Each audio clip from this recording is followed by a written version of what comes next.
Rocky Turf Talk is proudly brought to you by Cocobrew. Hello punters and welcome to the Cocobrew Rocky Turf Talk for Callaghan Park Racing Saturday, June 17.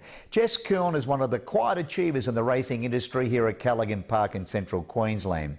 She was a tireless track work rider at early morning track work. She's worked with some of the leading stables down south and been a very successful owner. To enlighten us on the Jess Kuhn story, we caught up with the talented young horsewoman earlier today.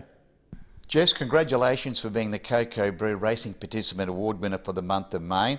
Tell us a little bit about yourself and when your interest in racing first came about. Russell, I was offered a job down at Plentiful Park with the late Wayne Pearce when I was 13 years old to help out with the breeding season, which then led on to yearling sales preparations. Then I was offered a position with the late Lenny Milner out at Palmview, which was an orbital part of the Capricorn sales and gave me a massive experience. You also ventured south to work in the industry as well. I did. I travelled the east coast of Australia and I spent some time with Peter Moody in Melbourne before I moved on to Graham Rogerson in Sydney and learnt a lot of valuable information along the way. Two great trainers, one of Australia's leading trainers and Peter Moody's, and one of the great trainers from across the ditch and Graham Rogerson. No doubt you would have taken a lot out of that experience. Yeah, both very different training personalities, very different opinions on how to train a horse, but both very successful trainers in their own right, so it was a really good experience to learn from both of them. You're a tireless track work rider here at early morning track work at Callaghan Park. You also do a little bit of breaking in. I do a little bit of breaking in for myself and we do pre-training for other clients and we train our own horses as well. Not only do you work with some terrific horses, you've been fortunate enough to race one of the great horses ever to come out of Rockhampton in Better Reflection. She was the winner of only 4 races, but she earned a massive $300,000 in prize money. Yeah, trained by the John Wigington stable. She was a fantastic opportunity as an owner, one that not many people actually get to experience, but definitely one hell of a roller coaster ride.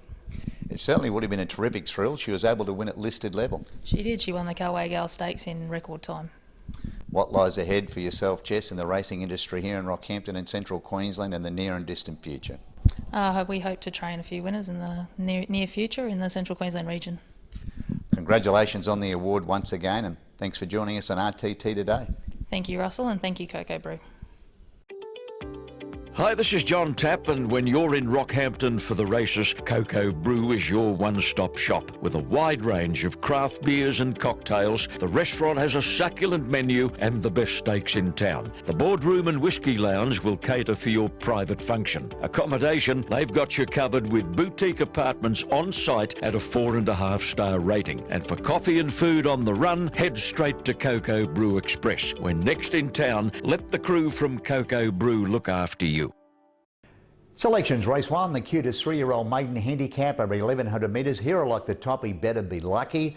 Well, as a debutant who's had the benefit of 2 barrier trials going into his first career start, I don't think he'll win on debut, and Chris Whiteley does the riding for the Chris Hansen stable.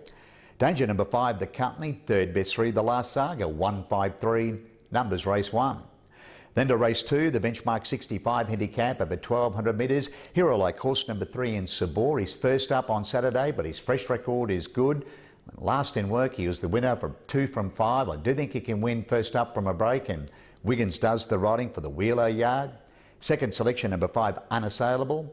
Third selection, 2, Censure. 352, numbers race 2. Then to race 3, the cutest 2-year-old maiden handicap over 1300 metres. Hero Like the 5 in Detroit Girl, a new addition to the Clinton Taylor stable.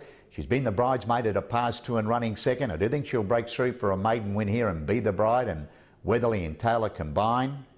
Danger number 1, Riverview Red. Third best 3, Sergeant's Pride. 513, numbers race 3.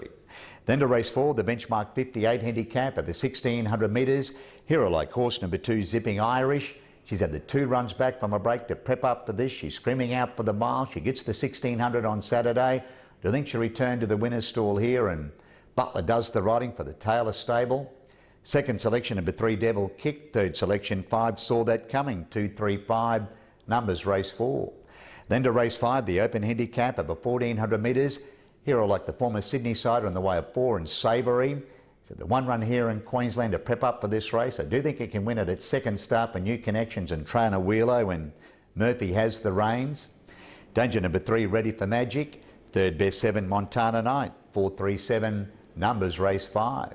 Then to the closer, race number 6, the maiden handicap over 1400 metres. Here are like horse number 10 and Humour Me. She's had a few chances this filly, but I think trainer Nick Walsh has found the right race for her, and I don't think she'll be breaking through for a maiden win here, and Wiggins does the riding. Second selection, number 4, Eeyore Senor.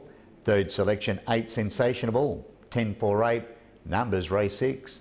Best bet on the program comes up in race 3, horse 5, Detroit Girl. Good luck, good punning, and I'll catch you at the track on Saturday. Rocky Turf Talk is proudly brought to you by Cocobrew.